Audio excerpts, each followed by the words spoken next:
Հայաստանում կրկին մի միջադեպ, որը ստիպում է բարձրաձայն հարց տալ, արդյոք խոսքը ընդամենը մեկ քրեական դեպքի մասին է, թե սա ավելի խորքային գործընթացների հերթական դրսևորումն է։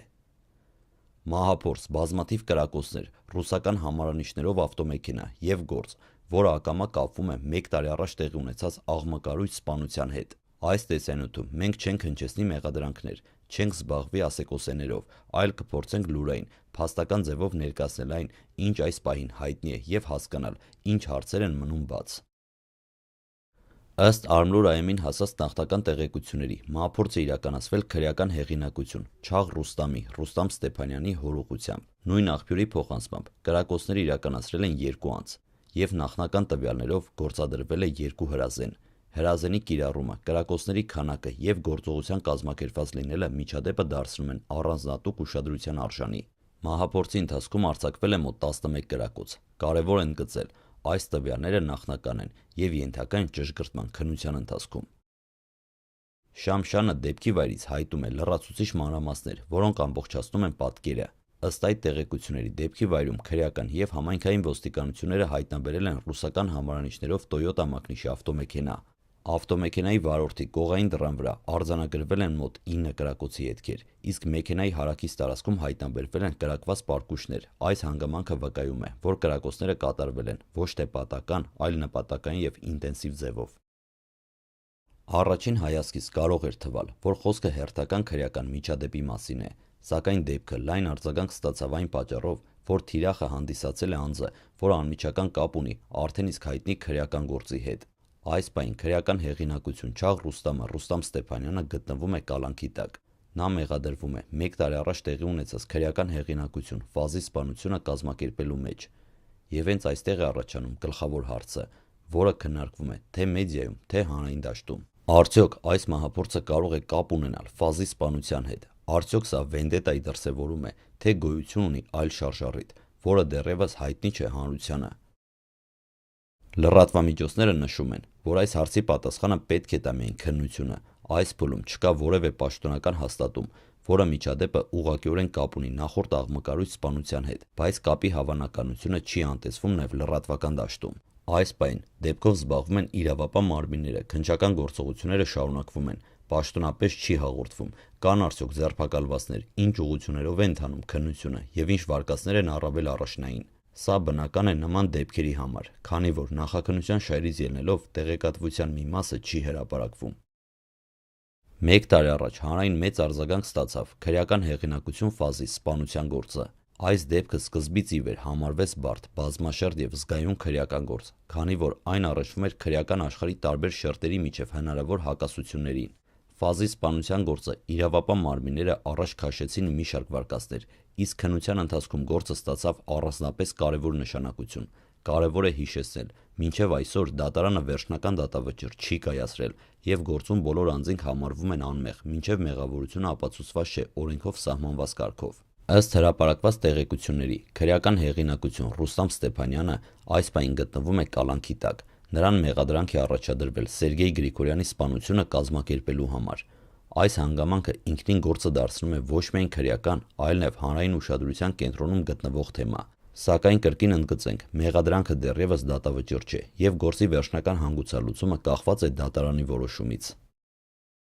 Այն փաստը, որ մահափորձը իրականացվել է ոչ թե անմիջապես կալանքի տակ գտնվող անձի, այլ նրա հոր նկատմամբ հարցեր է առաջացնում մի քանի ուղղությամբ։ Լուրերի դաշտում քննարկվում է, որ նման դեպքերում հաճախ խոսվում է ճնշման փորձի մասին, հաշվեհարդարի հնարավոր դրսևորումների մասին կամ անձնական ու խմբային հակասությունների խորացման մասին։ Սակայն այս բոլորը այս պահին մնում են քննարկման մակարդակում, քանի դեռ քննությունը պաշտոնապես չի հաստատել որևէ վարկած։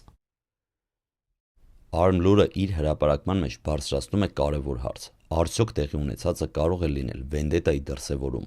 Վենդետան, որպես հասկացություն, հաճախ օգտագործվում է այն դեպքերում, երբ նախորդ բռնարարքից հետո կատարվում է պատասխան գործողություն, սակայն իրավապահ դաշտում այս տերմինը չի կարող կիրառվել առանց հստակ ապացույցների։ Այդ իսկ պատճառով իրավապահ մարմինները խուսափում են նման եզրույթների օգտագործումից մինչև քննության ավարտը։ Նման միջադեպերը ցույց են տալիս մի կարևոր հանգամանք։ Նույնիսկ տարիներ անց մեկ քրեական գործը կարող է ունենալ շարունակություն կամ անդրադարձ։ Դա նշանակում է, որ որոշ հակասություններ չեն մարում միայն մեկ ձերբակալությամբ կամ գործի հարուցմամբ, հենց այս պատճառով էլ իրավապահ համակարգի համար առանձնապես կարևոր է ոչ միայն բացահայտել կոնկրետ դեպքը, այլ նաև կանխել դրա հնարավոր շարունակությունները։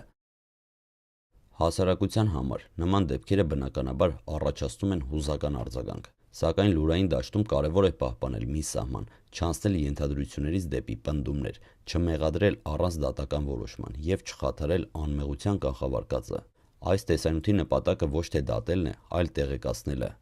Այս փուլում իրավապահ մարմինների առջև կանգնած է մի քանի առանցքային խնդիր, որոնց լուծումը կարող է ամբողջությամբ փոխել գործի ընթացքը։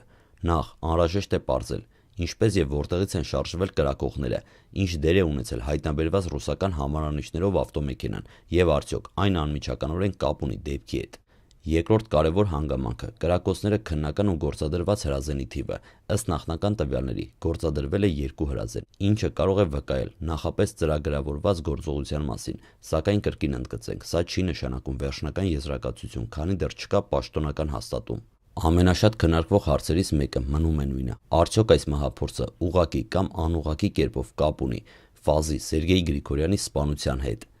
Քննությունը կարող է դիտարկել մի քանի ուղղություն՝ նախկին քրեական հակասությունների շարունակություն, անհատական շարժառիթ, ճնշման կամ ազդակ ուղարկելու փորձ կամ ամբողջությամբ այլ պատճառ, որը դեռևս հանրությանը հայտնի չէ։ Այս բոլոր վարկածները քննարկվում են միայն տեսական մակարդակում, միայն քննության ավարտից հետո կլինի հնարավոր ասել, կա արդյոք կապ այս երկու գործերի միջև, թե դրանք ընդամենը ժամանակային համընկնում են։ Նման դեպքերում լրատվամիջոցների դերը հատկապես մեծ է։ Մի կողմից հանրությունը իրավունք ունի իմանալու, մյուս կողմից յուրաքանչյուր անճիշտ կամ շտապ եզրակացություն կարող է ազդել թե քննության, թե մարդկանց կյանքի վրա։ Հենց այդ պատճառով է, որ լուրերի ներկայացման մեջ առանձնատու կարևորություն ունի չեզոք լեզուն, ճշգրիտ ձևակերպումներ եւ քննությունը պարզում է սկզբունքը։ Այս միջադեպը եւս մեկ անգամ հիշեցնում է, որ չլուծված կամ կիսատ մնացած ծանր քրեական գործերը կարող են տարիներ անց կրկին հայտնվել օրակարգում։ Դա ցույց է տալիս, որ հասարակության անվտանգության համար միայն մեկ գործի բացահայտումը բավարար չէ, եթե համակարգային խնդիրները չեն վերացվում։ Այս պահին կարող ենք արձանագրել միայն մի բան. Հայաստանում տեղի ունեցած այս մահափորձը դեռևս ունի շատ ավելի հարցեր, քան պատասխաններ, կրակոցներ, վնասված ավտոմեքենա, կալանքի տակ գտնվող քրեական հեղինակություն եւ 1 տարի առաջ տեղի ունեցած աղմկարույց սպանություն։ Արդյոք սա վենդետա է, արդյոք սա անցյալի ստվերների վերադարձն է, թե բոլորովին այլ պատմություն, որի մասին դեռ ոչինչ չգիտենք։ Այս հարցերի պատասխանները կարող են տալ միայն իրավական քննությունը, ոչ թե ենթադրությունները կամ հույզերը։ Մենք շարունակելու ենք հետևել զարգացումներին եւ տեղեկացնել ձեզ միայն հաստատված պաշտոնական տվյալների հիման վրա։ Եթե ձեզ հետաքրքրում են իրական, լուրային եւ փաստերի վրա հիմնված նյութերը, մնացեք մեզ հետ։